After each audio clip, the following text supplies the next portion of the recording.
Screen पे चिट्ठी आ गई होगी आपके। और ये चिट्ठी जो है ये इस बात का सबूत है कि सरकारें अडानी की चल रही है, अंबानी की चल रही है, सरकारें भाजपा की नहीं चल रही हैं। और ये खेल भाजपा के सरकार में शुरू नहीं हुआ था। मैं आपको बता दूं, कहीं कोई ये सोचे कि हम भाजपा के विरोध में बोल रहे हैं। साइलोज बनने की शुरुआत और एफसीआई के लिए स्टोरेज करने की शुरुआत इन जब अडानी को देनी शुरू करी थी तो ये 2007 में करी गई। उस वक्त कांग्रेस की सरकार थी, केंद्र में भी और हरियाणा में भी। इसलिए ध्यान रखिएगा, हम बेवकूफ़ी विरोधी हैं, भाजपा विरोधी नहीं हैं। ये हमारा डिस्क्लेमर है। आपको ये जो खबर बताऊं उससे पहले आप अपने नाक, कान और आंखें पूरी तरह से खोल लीजिए। आपको सभी तरफ से सोचना पड़ेगा कि आपको चारों तरफ से घेरा जा रहा है और ये समझना आपके लिए बहुत ज़रूरी है। मैं किसान आंदोलन में भी जब अपनी वीडियोस बनाया करता था तो पूरी बातें डिटेल में बताता था, तो शायद उस वक्त लोगों को नहीं समझ में आता था, तो वो अनर्गल कुछ भी बोल देते थे कि यार कुछ भी कहते रहते हो आप। लेकिन मैंने फिर अपना बोलना जारी रखा और वही हो रहा है जो उस वक्त मैं बोल रहा था। देखिए, आपके पास आपके देश के पास, इस देश में 250 लाख मीट्रिक टन अनाज का स्टोरेज का प्रोविजन हुआ करता था एफसीआई के पास। कि कभी देश में अगर युद्ध की स्थिति आए, अगर कभी महामारी आ जाए, कोई बाढ़ आ जाए, कोई सूखा पड़ जाए, तो देश 2 साल कम से कम भूखा नहीं मरेगा और तब तक हम लोग उस आपदा से निपटने का रास्ता ढूंढ लेंगे। इसीलिए एफसीआई का गठन किया गया था, एफसीआई को बनाया गया था। आप सोचिए कि संविधान में फेरबदल करके एफसीआई बनाई गई, फेरबदल करके मतलब अमेंडमेंट करके।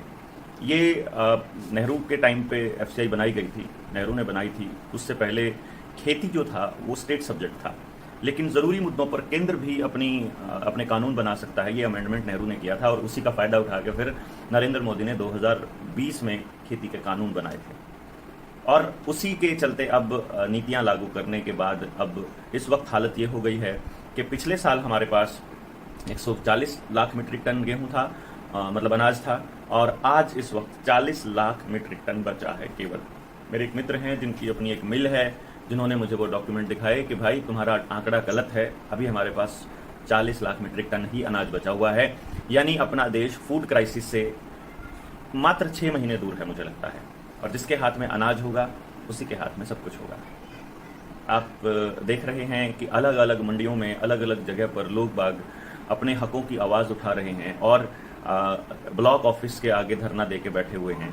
लेकिन जो ब्लॉक के जो अफसर हैं उनके कानों पर जूं भी नहीं रेंग रही, क्योंकि वो अपने जो नुकसान हुए हैं उनको अपनी फसलों में, वो उसका मुआवजा मांग रहे हैं। और जैसे जींद वाला केस तो आपने सुना ही होगा, वहाँ पर तो पटवारी कह रहा है कि हाँ मैंने तो वो उनका जो कपास है वो पूरी तरह से देखी नहीं थी, मैंने तो सोचा कि सुंडी होगी नहीं अंदर।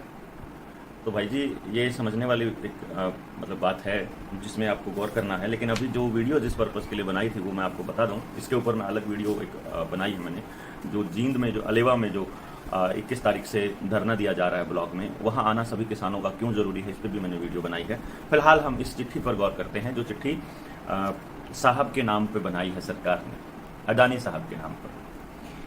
15/3/2022 की चिट्ठी है। मैं इसलिए बोल रहा हूँ क्योंकि मैंने वो चिट्ठी डायरेक्टली वहाँ से ली है, तो आपको बता दूं। और सारी पॉलिटिकल पार्टियां, सारा विपक्ष इस पर चुप है। आजकल जो दूसरी पॉलिटिकल पार्टीज हैं वो तो जो है वो केजरीवाल के नीचे लगने के लिए तैयार खड़ी हैं, और जो खड़े हैं नेता बनने के लिए वो भी नहीं बोल रहे हैं। ध्यान रखिए, वो भी नहीं बोल रहे हैं, वो इस मुद्दे पर चुप हैं। उनको चुप रहने की हिदायत दी गई है कि आप बोलोगे नहीं, आपने बोला तो अडानी साहब आपको अगली बार फंडिंग नहीं देंगे। ध्यान रखना, क्योंकि अडानी साहब तो चलते हैं जनता की नब्ज देख करके, कि जनता कहती है कि नहीं अभी हमें नया विकल्प चाहिए, तो नया विकल्प खड़े कर देंगे अडानी साहब तो इतने पैसे दे करके। अभी लाला जी को यही तो खड़ा करके गया है, जो पंजाब में खड़ा किया उन्होंने तो खड़ा किया है। आपको क्या लगता है कि जनता ने चुना है उनको? ये शायद आपको अभी वहम है, लेकिन धीरे धीरे आपको जब मैं बताता जाऊंगा सच्चाई इस खेल की, तो आपको बताता चलूंगा कि जनता के लिए चुनना मजबूरी होती है, विकल्प नहीं होता है। जनता अपनी मर्जी, अपने विवेक से नहीं चुनती है, उसे वो विवेक दिया जाता है मीडिया के थ्रू, बार बार के सर्वेस के थ्रू, वहाँ उनके एजेंट्स आकर के आपको देते हैं। लेकिन फिर भी मैं आपको बता दूं, इस चिट्ठी की जो नंबर है उसका संख्या है संख्या PROQ 4/48 रबी 2022-23 कुरुक्षेत्र /692 692 नंबर है। जिला प्रबंधक HAIC ने इसको मतलब जारी किया है, और इसका जो सब्जेक्ट है वो है direct delivery in bulk from the farmer to Adani silo Solu Majra. जो सोलू माजरा में अडानी का जो साइलो है कैथल के अंदर, उस सोलू माजरा वाले अडानी के साइलों में डायरेक्ट डिलीवरी जानी है, यानी कि किसानों से डायरेक्ट डिलीवरी ली जाएगी जो आगे आपकी रबी की जो फसल आएगी, यानी कि जो आपका गेहूं आएगा, इसके अलावा जो और चीज़ होंगी वो सारी की सारी मंडी से सीधा, मंडी नहीं जाएंगी, वो सीधा वहीं जाएगी अडानी साहब के वहाँ पे, यानी कि खरीदारी करने का काम अब अडानी साहब करेंगे। मंडी वाला एक्ट जो है वो अभी भी इसका मतलब लागू है, इसकी चिंता नहीं करने की जरूरत है कि आपने 3 कानून वापस करवा लिए।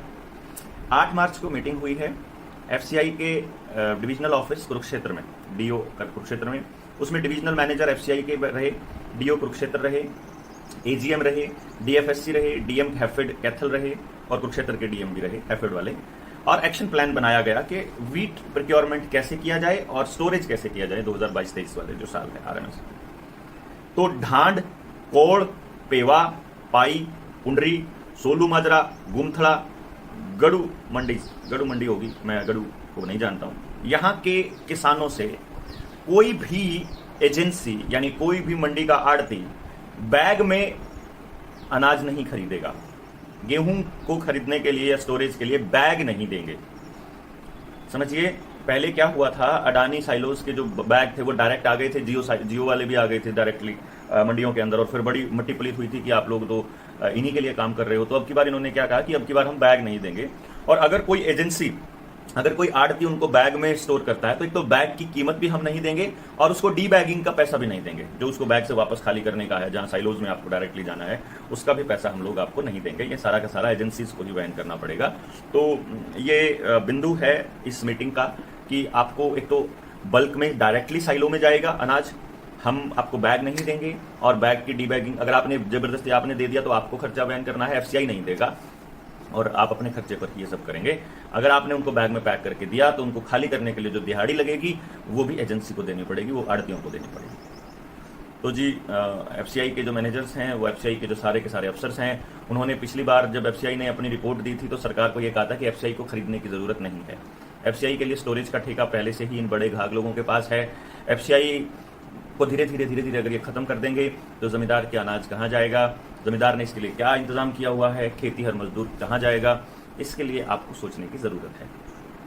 कोई अगर मान लीजिए कोई यूट्यूब चैनल वाला है, कोई पत्रकार है, कोई और पत्रकार हैं सोशल मीडिया वाले, वो इस मुद्दे को कितना उठाते हैं ये भी देखने वाली बात होगी, और आपके जो विपक्ष वाले जो नेता होंगे वो इस मुद्दे को कितना उठाते हैं ये भी देखने वाली बात होगी।